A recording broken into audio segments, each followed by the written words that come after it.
What if the person you love most is the very reason you lose your mind? Netflix's Wayward asks that question, then throws it down a flight of stairs, douses it in Radiohead, and lets Toni Collette raise it back from the dead. This is Wayward, a show that starts like a missing teen mystery, morphs into a cult nightmare, and somehow ends as a psychological hostage situation wrapped in a love story. Except, is it even a love story? Or just Stockholm Syndrome with a wedding registry? Stick around, because we're unpacking every unhinged, jaw-clenching, Reddit-melting moment from Season 1 of Wayward. And yes, we're going to talk about that Alex casting debate. Respectfully. Mostly. Episode 1. Tall Pines. We open with chaos. Toads croaking, alarms blaring, and someone, possibly a metaphor for childhood trauma, screaming for their mom. Cut to Layla and Abby, two teenage besties planning to move to Vancouver, live off the grid, and irrigate the land? It's giving Lord of the Flies, but with Wi-Fi and weed. Their friendship is the kind that makes teachers nervous. All codependency, eyeliner, and bad decisions. When Layla's school decides she needs help, she's shipped to a therapeutic boarding school called Tall Pines Academy, run by Evelyn Wade, the kind of woman who quotes Rumi before she ruins your life. And just like that, the stage is set. A creepy reform school, missing kids, and an ex-cop husband who still can't emotionally parallel park. Cue the unsettling music. Episode 2, Burrow. We meet Abby's new reality. Tall Pines is basically The Handmaid's Tale meets Glee. The girls get new names, new traumas, and the occasional electroshock disguised as therapy. Meanwhile, Layla, heartbroken and furious, is trying to rescue her best friend. She's the kind of friend who'd break into a cult for you. We respect that. Back home, Alex and Laura live in what we'll generously call reality. Except the real world in Wayward is about as stable as Alex's police career. Here's your first hook. This show wants you to question everything. Is it about saving a friend or saving yourself? Spoiler, nobody gets saved, but it looks amazing while it fails, so Netflix wins anyway. Episode 3, Break. Things get darker. Think Midsummer franchised by corporate HR. Evelyn doesn't heal trauma, she rewrites it. Her therapy? Forcing teens to relive their worst memories until they break. Or comply. Layla meets Rory, a wannabe Pierce Brosnan with daddy issues, and they start plotting escape. There's Oatmeal-based contraband, fake maps, and the legendary Oatmeal Beth. Yes, that's a real name. Meanwhile, Alex digs into the school's history and finds decades of missing kids files. Every escape attempt ends the same. Disappearance. Creepy coincidence? Or an evil franchise model? Laura, meanwhile, doesn't want Alex investigating, which in Netflix logic is always the red flag that someone's hiding something. And this is where the real theme starts to surface. Control. Evelyn isn't running a school, she's running a belief system with better branding. Episode 4, Mud. Emotional quicksand straight ahead. Alex secretly contacts Abby through a walkie-talkie, trying to help her escape. Laura finds out, and suddenly it's not just cult versus cop, it's husband versus wife. Their relationship feels less like a marriage and more like a hostage negotiation with IKEA furniture quietly judging them from the corner. Back at Tall Pines, Layla's punished with something called the mud. Literal forced labor masquerading as therapy. It's cruel, humiliating, and shot like an art house music video about pain and gravel. This is where audiences split. Half the fans said, it's symbolic, trauma is cyclical. The rest said, they're just moving rocks. Both were right, and both kept watching. The subhook here? It's not about escape anymore. It's about how far control can disguise itself as care. And with that, the groundwork's laid for the cult to go from creepy to catastrophic. Next stop, Episode 5, Build. Welcome to Cult TED Talk Hour. Evelyn begins the morning with a speech about the acorns of genius inside us all, which sounds inspiring until she starts cauterizing people's emotions for character growth. This episode digs deeper into the Layla-Abby friendship. Layla tries to protect her from The Leap, Evelyn's latest brand of psychological CrossFit. Outside the school, journalist Maurice starts connecting the dots between the missing kids. Alex finally realizes Evelyn's grip on Laura might be more than emotional, maybe spiritual. Or maybe she just runs a really convincing pyramid scheme. Critics adored Toni Collette here, calling her a life coach who could sell essential oils and cyanide in the same bottle. She's that terrifyingly good. Then Netflix dropped the awkward love scene between Alex and Laura.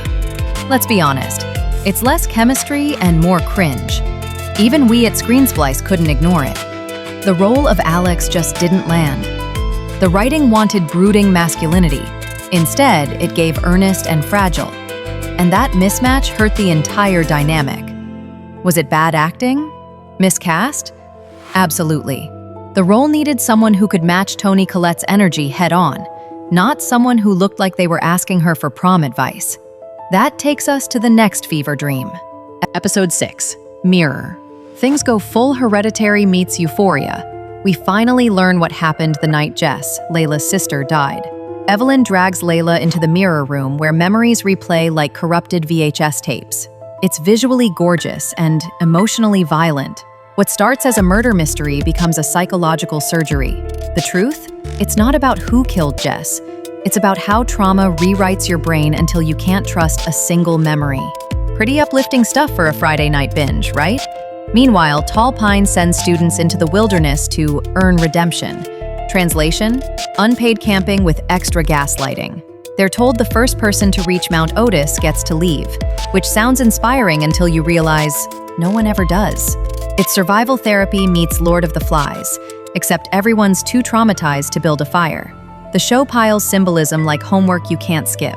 Reddit summed it up perfectly. It's the only Netflix show where you can't tell if someone's healing or hallucinating. And that's exactly the point.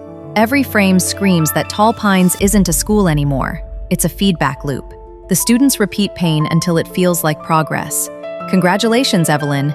You've reinvented corporate America. Next up, everything starts to crumble beautifully in Episode 7. Episode 7, Ascend. This is where everything starts collapsing beautifully. Evelyn's Ascension ceremony looks like a cross between a cult ritual and a Silicon Valley product launch. The students chant about rebirth while she sells them the deluxe trauma package. It's chilling and weirdly well lit. Outside the compound, Alex throws himself a sad little birthday party. Laura barely shows up emotionally. Even the dog seems done with him. He's losing her, not just as a wife, but as a believer. Laura's falling back under Evelyn's spell, proving that gaslighting works best with good interior design. Toni Collette devours this episode. Every smile is a knife wrapped in a TED Talk. Every pause says, "I'm your savior," and somehow you believe her until you don't. Meanwhile, Alex scrambles to play hero again, collecting evidence, waving files like a one-man conspiracy subreddit. No one believes him. Not the cops, not the town, not even his own wife. Subhook time. We don't know if Alex is losing his mind or finally seeing the truth. Either way, he's definitely losing the argument. Episode 8, The Leap. The finale is a fever dream, the emotional equivalent of a car crash in slow motion while someone whispers affirmations in Latin. Therapy sessions become exorcisms. Friendships implode. Everyone either dies, escapes, or joins the cult. Evelyn doesn't just want control, she wants worship. She tells Laura that Alex's darkness will poison their baby. The solution? Let Evelyn fix him. Laura finally pushes back. She threatens to kill Evelyn if she touches him, but it's already too late. Alex, emotionally broken and spiritually bankrupt, has a choice: leave with his sanity or stay with Laura. And of course, he stays. Laura becomes the new leader, the heir to Evelyn's empire. The torch passes, the cult survives, and Netflix collects another round of think pieces. It's haunting, frustrating, and deeply divisive. The kind of ending critics call bold and fans call emotional fraud. Reddit was on fire. Half the posts screamed, "So much build-up for that?" while the other half said, "No, you just didn't get it." Congratulations, Netflix. You've made the world's first interactive therapy session. In the end, Alex chooses the cage. He stays in the cult. Not because he believes, but because he's too afraid of being alone. And that, my friends, is the most realistic thing this show ever did. Curtain falls, credits roll, and the internet erupts. So, what was it all about? At its core, Wayward isn't about cults or trauma, or even missing kids. It's about control. How people use love, faith, and fear to rewrite someone else's story. Evelyn controls her students. Laura controls Alex. And we, the audience, try to control the narrative from our couches. Spoiler, nobody's actually free. Critics loved it. Audiences, not so much. A 79% critic score, 47% audience score, a gap bigger than Alex's emotional range. Reviewers praised the ambition, called it bold, visionary, and trauma core excellence. Fans, meanwhile, said things like, a waste of time with an ending that felt like homework. So yeah, balance achieved. Then came the casting debate. Mae Martin as Alex Dempsey.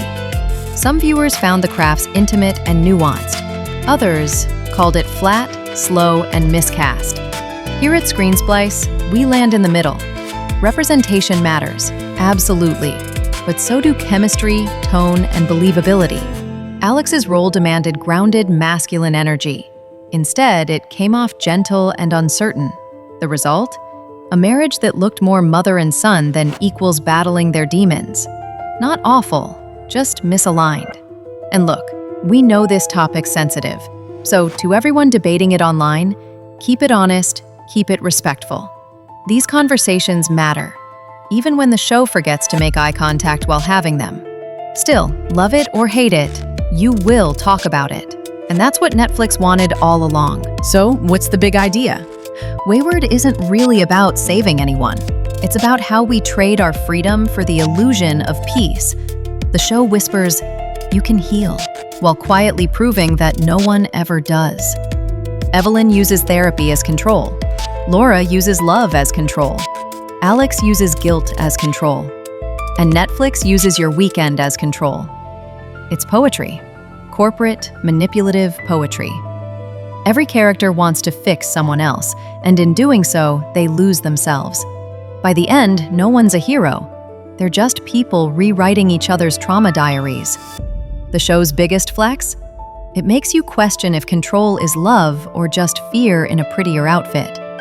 And maybe that's why the ending hurts so much. Because deep down, we all stay in cages that feel familiar. Final verdict? Wayward is hypnotic, haunting, and beautifully acted, but also self-indulgent and tonally uneven. It's like watching Black Mirror directed by your therapist after a breakup. You'll cringe, you'll overanalyze, and you'll probably Google real-life cult boarding schools at 3 a.m. But here's the thing. It sticks with you. It's messy, ambitious, and utterly conversation bait. Love it or hate it, you'll still recommend it to a friend just so they can suffer too. Because that's the Screensplice guarantee. We watch the chaos, so you don't have to. So where do you stand? We at Screensplice felt that same disconnect with Alex. The role begged for a stronger, more grounded presence. Someone who could go toe-to-toe with Toni Collette's hurricane energy. Instead, we got a version that was gentle, reflective, and maybe too small for the storm around it. Didn't ruin the show, but it sure changed the chemistry. What about you? Was this brave casting or just bad fit? Was that finale genius or an emotional sucker punch wrapped in ambiguity? Drop your take in the comments. Argue it out, but please, play nice. These are touchy topics, and everyone's opinion deserves a little grace. And hey, if you made it through 8 episodes without joining a cult or throwing your remote, hit that subscribe button. Because at Screensplice, we break down chaos so you can keep your sanity. One questionable Netflix show at a time. Until next time, stay skeptical, stay curious, and maybe don't trust anyone who quotes Rumi at brunch.